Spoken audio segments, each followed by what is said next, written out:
Hər vaxt şey olsun, belə bir ispat məsələmiz var. Deməli, bu gördüyünüz tərmələndir, alfa deyə bilir. Deyir ki, ispat edən ki, MC bərabərdir, ND plus deyil. BN buradadır, ND buradadır.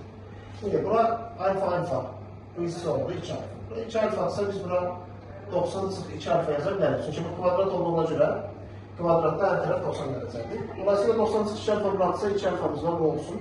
Bura alfadırsa burada 90 çıx alfa bu formada yaza bilərik. Şimdi başlayaq adlandırmağa.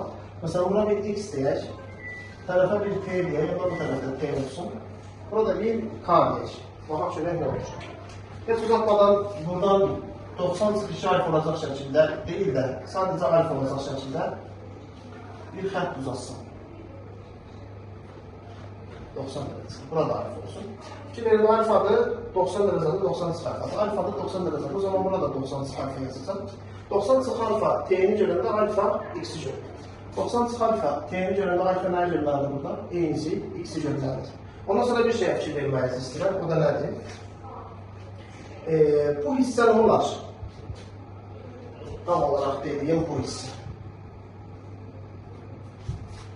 Bu hissə bucaq kimi normalda alfa 90 çıx alfa. Toplayanda 90 çıx 2 alfa ilə alfa toplasam 90 çıx alfa edəcək. Baxın burada da 90 çıx alfa var. Deməli bu hissə ilə bu hissə bir-birinə bərabərdir. Yəni Cm bərabərdir x plus k.